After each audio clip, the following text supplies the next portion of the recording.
ಅಭಿವೃದ್ಧಿ ಹರಿಕಾರ ಅಂತ ಹೇಳಿ ಹೆಸರು ಪಡ್ಕೊಂಡಂಥ ನಮ್ಮ ಚರಂತಿಮಠ ಸಾಹೇಬ್ರದ್ದು ಏನದಲ್ಲ, ಎಲ್ಲ ಸಮಾಜವನ್ನು ಒಳಗೊಂಡು ಎಲ್ಲ ಸಮಾಜದ ಒಳ್ಳೆಯದಕ್ಕೆ ಕೆಲಸ ಮಾಡಿ ಎಲ್ಲ ಕೆಲಸಗಳನ್ನು ಅಭಿವೃದ್ಧಿ ಮಾಡಿ ಒಳ್ಳೆಯ ವ್ಯಕ್ತಿ ಅಂತ ಅನ್ನಿಸ್ತು ನಮಗೆ. ಹಾಗಾಗಿ ನಾವು ಬೇರೆ ಪಕ್ಷಕ್ಕೇನು ಮಹತ್ವ ಕೊಡಲಾರದೆ ನಮ್ಮ ಸಾಹೇಬ್ರ ಸಾತಾಗಿ ನಿಂತರೆ ಸಾಕು, ಮೂರನ್ನೂ ಒಳ್ಳೆಯ ಅಭಿವೃದ್ಧಿ ಮಾಡ್ಬೋದು, ಎಲ್ಲ ಜನಾಂಗಕ್ಕೂ ಒಳ್ಳೆಯ ಅಭಿವೃದ್ಧಿ ಮಾಡ್ಬೋದು ಅನ್ನೋ ಒಂದು ಉದ್ದೇಶ ಇಟ್ಕೊಂಡು ನಾವು ಸಾಹೇಬ್ರ ಬೆನ್ನಿಗೆ ನಿಂತೀವಿ ಸರ್.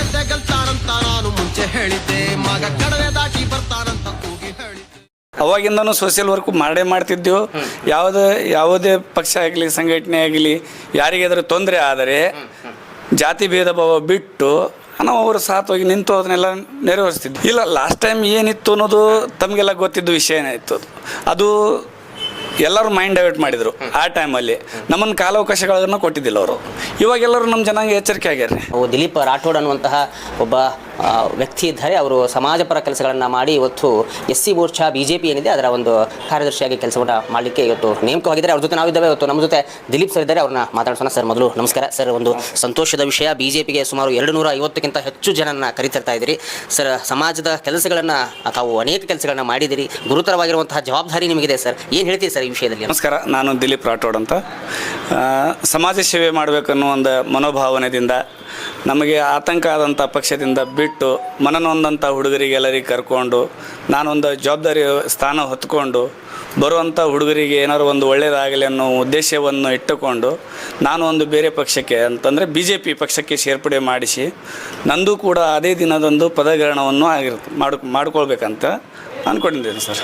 ಸರಿನು, ರಾಜಕೀಯ ವಿಷಯಕ್ಕೆ ನಾವು ಬರೋದಾದರೆ ದಿಲೀಪ್ ಅವರು ರಾಜಕೀಯ ರಂಗಕ್ಕೆ ಪ್ರವೇಶವನ್ನು ಯಾವ ರೀತಿ ಪಡ್ಕೊಂಡ್ರು ಅನ್ನುವಂಥದ್ದು? ಏನಿಲ್ಲ ಸರ್, ನನ್ನಿಂದ ಇದ್ದಂಥ ನಮ್ಮ ಯುವ ಶಕ್ತಿ ಆಗಲಿ ಮುಖಂಡರಾಗಲಿ ಎಲ್ಲರನ್ನೂ ನಾನು ಗುರುತಿಸಿ ಒಂದು ಜವಾಬ್ದಾರಿಯನ್ನು ಕೊಡಬೇಕು, ನಿಭಾಯಿಸ್ತಾರೆ ಅನ್ನೋ ಒಂದು ಉದ್ದೇಶವನ್ನು ಇಟ್ಟುಕೊಂಡು ನನ್ನನ್ನು ಗೊತ್ತಿಲ್ಲದೆ ನನ್ನನ್ನು ಜವಾಬ್ದಾರಿ ಕೊಟ್ಟಿದ್ದಾರೆ. ಆ ಜವಾಬ್ದಾರಿಯನ್ನು ನಾನು ಕಟ್ಟುನಿಟ್ಟವಾಗಿ ಪಾಲನೆ ಮಾಡಿ ಅದಕ್ಕೆ ಅವರು ಏನು ಹೇಳ್ತಾರೆ ಅದನ್ನು ನಾನು ಜವಾಬ್ದಾರಿ ನಿಭಾಯಿಸ್ಕೊಂಡು ಹೋಗ್ತೇನೆ ಅಷ್ಟೇ. ಸರಿ, ನೀವು ಕ್ಷೇತ್ರದಲ್ಲಿ ದಿಲೀಪ್ ಅವರು ಓಡಾಡ್ತಾ ಇದ್ರು, ಸಾಮಾಜಿಕ ಕಾರ್ಯಗಳನ್ನ ಮಾಡ್ತಾ ಇದ್ರು. ಆದರೆ ಎಲ್ಲೋ ಮೊರೆ ಕಾಯಿ ಅಂತೆ, ಅಂದರೆ ಪ್ರಚಾರಕ್ಕೆ ಸಿಗದಂತೆ ಹೋಗ್ಬಿಟ್ರು. ಈಗ ಸದ್ಯಕ್ಕೆ ಬೆಳಕಿಗೆ ಬಂದಿರುವಂಥದ್ದು ಏನು ಹೇಳ್ತೀರಿ ಅಂತ? ಏನಿಲ್ಲ, ಹಂಗೇನಿಲ್ಲ ಸರ್. ಅವಾಗಿಂದನೂ ಸೋಷಿಯಲ್ ವರ್ಕ್ ಮಾಡ್ತಿದ್ದೆವು. ಯಾವುದೇ ಪಕ್ಷ ಆಗಲಿ ಸಂಘಟನೆ ಆಗಲಿ ಯಾರಿಗಾದರೂ ತೊಂದರೆ ಆದರೆ ಜಾತಿ ಭೇದ ಭಾವ ಬಿಟ್ಟು ನಾವು ಅವರು ಸಾಥ್ ಹೋಗಿ ನಿಂತು ಅದನ್ನೆಲ್ಲ ನೆರವೇರಿಸ್ತಿದ್ದೆವು. ಇವಾಗೇನು ಒಂದು ಹುದ್ದೆ ಕೊಟ್ಟರೆ ಅನ್ನೋದಕ್ಕೆ ನನಗೊಂದು ಗುರುತಿಸ್ಕೊಂಡಿದ್ದಾರೆ ಅಷ್ಟೇ. ಸರಿ, ನೀವು ಬಾಗಲಕೋಟೆಯಲ್ಲಿ ಉಪಚುನಾವಣೆ ಹತ್ರ ಬರ್ತಾ ಇದೆ ಸರ್. ಉಪಚುನಾವಣೆ ಬಗ್ಗೆ ಒಂದೆರಡು ಮಾತುಗಳನ್ನ ಹೇಳೋದಾದರೆ? ಏನು ಉಪಚುನಾವಣೆ ಅಂತರೂ ಮಾಡಬೇಕಲ್ರಿ. ಗೌರ್ಮೆಂಟ್ ಅವರು ಇದು ಮಾಡಿದ್ರೆ ಮಾಡಬೇಕು. ಮಾಡಿ ಪಕ್ಷದ ಪರವಾಗಿ ಹೋರಾಟ ಮಾಡಿ ಒಟ್ಟು ನಾವು ಒಂದು BJP ಜಯಬೇರಿ ಮಾಡಬೇಕು ಅನ್ನೋ ಒಂದು ಉದ್ದೇಶವು ಇಟ್ಕೊಂಡು ಎಲ್ಲ ಒಂದು ಯುವ ಶಕ್ತಿಯನ್ನು ತಗೊಂಡು ನಾನು ಮುಂದೆ ನುಗ್ಗು ಕೆಲಸ ಮಾಡ್ತೀವಿ ಸರ್. ಈಗ ಮುಂದಿನ ಕಾರ್ಯಕ್ರಮಗಳು ಹೇಗಿರಲಿದೆ ಅನ್ನುವಂಥದ್ದು? ಏನಿಲ್ಲ ಸರ್, ಈಗ 200 ಹುಡುಗರಂತರೂ ಇವಾಗ ಸೇರ್ಪಡೆ ಆಗತ್ತಾರೆ ರೀ.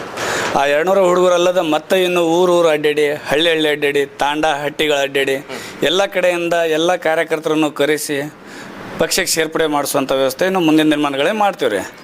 ಮತ್ತು ಪಕ್ಷ ನಮಗೇನು ಜವಾಬ್ದಾರಿ ಕೊಟ್ಟಿದೆಯಲ್ಲ ಆ ಜವಾಬ್ದಾರಿಯಿಂದ ನಾವು ಏನು ಕೆಲಸ ಒಪ್ಪಿಸ್ತಾರೆ ಆ ಕೆಲಸ ಕಟ್ಟುನಿಟ್ಟಾಗಿ ಮಾಡ್ತೀವಿ ಮುಂದಿನ ದಿನ. ಸರ್, ಇನ್ನೊಂದು ಏನು ಅಂತಂದರೆ ಲಾಸ್ಟ್ ಟೈಮ್ ಕಳೆದ ಎಲೆಕ್ಷನ್ನಲ್ಲಿ ಒಂದು ನಿಮ್ಮ ಸಮುದಾಯದಿಂದ ಒಂದು ಸ್ವಲ್ಪ ಹಿನ್ನಡೆ ಆಗಿತ್ತು BJPಗೆ ಅನ್ನುವಂಥದ್ದು.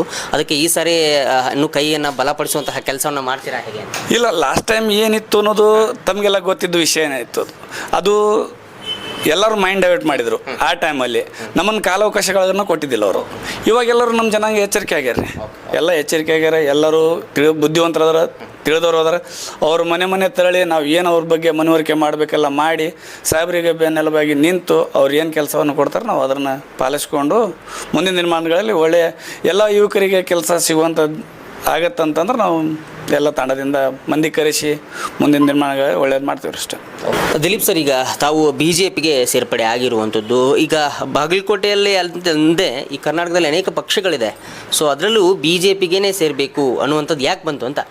ಸರ್, ಏನಿಲ್ಲ, ಅಭಿವೃದ್ಧಿ ಹರಿಕಾರ ಅಂತ ಹೇಳಿ ಹೆಸರು ಪಡ್ಕೊಂಡಂಥ ನಮ್ಮ ಚರಂತಿಮಠ ಸಾಹೇಬ್ರದ್ದು ಏನದಲ್ಲ, ಎಲ್ಲ ಸಮಾಜವನ್ನು ಒಳಗೊಂಡು ಎಲ್ಲ ಸಮಾಜದ ಒಳ್ಳೆಯದಕ್ಕೆ ಕೆಲಸ ಮಾಡಿ ಎಲ್ಲ ಕೆಲಸಗಳನ್ನು ಅಭಿವೃದ್ಧಿ ಮಾಡಿ ತಮ್ಮ ಸ್ವಚ್ಛತೆಯನ್ನು ಕಾಪಾಡೋದ್ರಲ್ಲಿ ಅವರೊಂದು ಒಳ್ಳೆಯ ವ್ಯಕ್ತಿ ಅಂತ ಅನ್ನಿಸ್ತು ನಮಗೆ.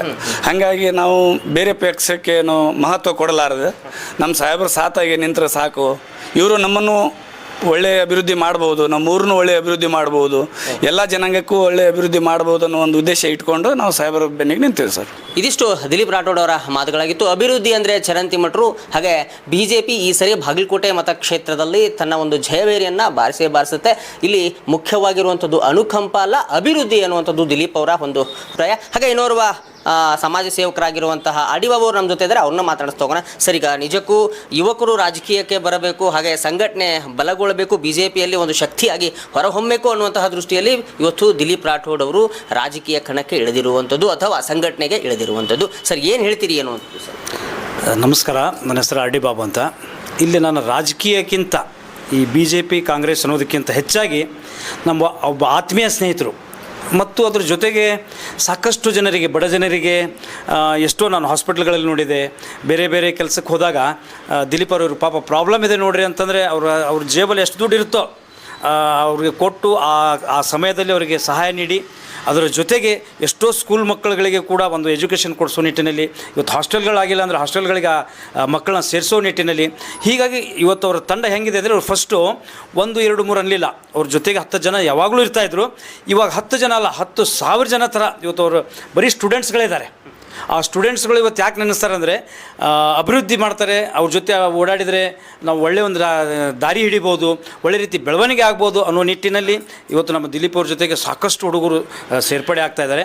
ಬಟ್ ಇಲ್ಲಿ ಇನ್ನೊಂದು ವಿಷಯ ಏನಂದರೆ, ನಮ್ಮ ದಿಲೀಪ್ ಸರ್ ಅವ್ರಿಗೆ ಭಾಳ ಅತಿ ದೊಡ್ಡ ಒಂದು ಜವಾಬ್ದಾರಿ ಕೊಟ್ಟಿದ್ದಾರೆ.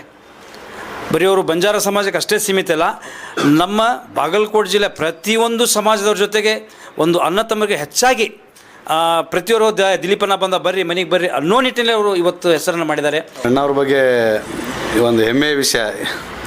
ಯಾಕಂದ್ರೆ ಅಣ್ಣವರು ಈ ಬಾಗಲಕೋಟದಲ್ಲಿ ಈಗಿಂದಲ್ಲ, ಮೊದಲು ಸುಮಾರು ಕಾಂಗ್ರೆಸ್ ಪಕ್ಷದಲ್ಲಿ ಇದ್ದಾಗ ಸಾಕಷ್ಟು ಜನರಿಗೆ ಕೆಲಸ ಆಗಲಿ, ಒಂದು ಹಾಸ್ಟೆಲ್ ವ್ಯವಸ್ಥೆಗಳಾಗಲಿ, ಯಾರು ಬಡ್ರ ಮಕ್ಕಳು ಯಾರು ಬಂದ್ರಾಗಲಿ, ಹಿಂಗೆ ಐತೆ ಅಣ್ಣ ಅಂತೇಳಿ ಬಂದ್ರೆ ಅವರಿಗೆ ಸ್ವತಃ ಅಣ್ಣ ಹೇಳಿದಂದ್ರೆ ನಾನಾ ರಗಡ ಮಂದಿ ಕೆಲಸ ಅಣ್ಣ ನಮಗೆ ಒಂದು ಮಾತು ಕೊಟ್ಟಿದ್ದಾನಂದ್ರೆ ಆ ಕೆಲಸ ನಾವು ಮಾಡಬೇಕು. ಆ ರೀತಿ ನಿಟ್ಟಿನಲ್ಲಿ ನಾವು ಮಾಡಿದ್ದೀವಿ.